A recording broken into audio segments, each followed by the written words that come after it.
Halo, Assalamualaikum warahmatullahi wabarakatuh. Salam, selamat pagi untuk kita semua. Perkenalkan, kami dari kelompok 2 mau mempresentasikan hasil diskusi kami yang bertema full costing. Sebelum lanjut ke materi, izinkan kami untuk memperkenalkan diri kami masing-masing.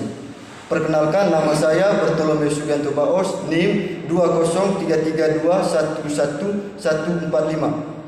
Perkenalkan, nama saya Ensiana Hida, biasa disapa Ensi, NIM 2033211040. Perkenalkan, nama saya Maria Yosefina Hoat, biasa dipanggil Vina, NIM 2033211039. A. Pengertian full costing. Full costing adalah suatu konsep penentuan harga pokok yang hanya memasukkan biaya produksi variabel sebagai elemen harga pokok produk. Biaya produksi tetap dianggap sebagai biaya periode atau biaya bakti atau periode cost yang langsung dibebankan kepada laba rugi periode terjadinya dan tidak diperlakukan sebagai biaya produksi. Yang kedua, full costing adalah metode akuntansi manajemen yang dipakai untuk menghitung biaya produk. Yang ketiga, laporan laba rugi yang dihasilkan oleh sistem variable costing memperlihatkan margin kontribusi barang-barang yang dihasilkan. Informasi yang sangat berfaedah dalam mengambil keputusan. Yang ke B, jenis-jenis full costing. Yang pertama, direct costing. Direct costing merupakan biaya yang terjadi di mana penyebab satu-satunya adalah karena ada sesuatu yang harus dibiayai. Yang kedua, marginal costing. Marginal costing merupakan kenaikan atau penurunan biaya sebagai hasil dari satu lebih atau kurang satu unit output biaya variabel terdiri dari biaya tenaga kerja dan material ditambah dengan porsi estimasi biaya tetap seperti biaya administrasi dan biaya penjual. Jadi kesimpulan dari materi kami atau makalah kami yang bertema full costing adalah di mana penentuan harga pokok full costing adalah suatu konsep penentuan harga pokok yang memasukkan biaya produksi variabel sebagai elemen harga pokok produk. Biaya produksi tetap dianggap sebagai biaya periode atau biaya bakti atau periode cost yang langsung dibebankan kepada laba rugi periode terjadinya dan tidak diperlakukan sebagai biaya produksi. Yang ke C, keunggulan dan kelemahan full costing. Yang pertama, keunggulan. Dapat digunakan untuk pengendalian biaya karena dengan menyajikan semua biaya tetap dalam satu kelompok tersendiri. Manajemen dapat memusatkan perhatian pada pelaku biaya tersebut. Full costing bermanfaat untuk penentuan harga jual jangka pendek.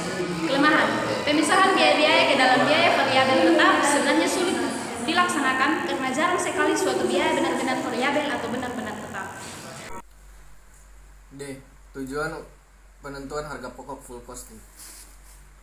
Penentuan harga pokok variabel ditunjukkan untuk memenuhi kebutuhan manajemen dalam memperoleh informasi yang berorientasi pada pengambilan keputusan jangka pendek, yaitu 1. Membantu manajemen untuk mengetahui batas contribution margin yang sangat berguna untuk perencanaan laba melalui analisis hubungan biaya volume laba, cost profit volume.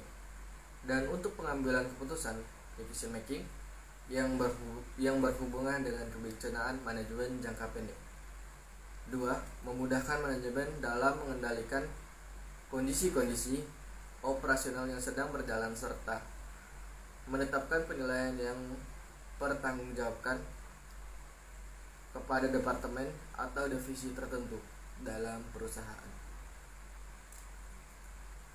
Yang ke E, klasifikasi biaya dalam metode variable costing. Dalam full costing dengan metode harga pokok proses, harga pokok produk persatuan dihitung setiap akhir periode, misalnya setiap akhir bulan dengan cara membagi total biaya produksi variabel selama 1 bulan dengan total akuivalensi produk selama periode yang sama. Rekening kontrol yang digunakan untuk mencatat aliran biaya dalam metode variable costing dengan menggunakan metode harga pokok proses adalah: yang pertama, barang dalam proses biaya bahan baku; yang kedua, barang dalam proses biaya tenaga kerja langsung; yang ketiga, barang dalam proses biaya overhead pabrik variabel; yang keempat, biaya overhead pabrik sesungguhnya; yang kelima, biaya overhead pabrik variabel sesungguhnya; yang keenam, biaya pemasaran. Baik, sekian saja presentasi dari kelompok kami. Kurang dan lebihnya kami mohon maaf. Sekian dan terima kasih. Joseph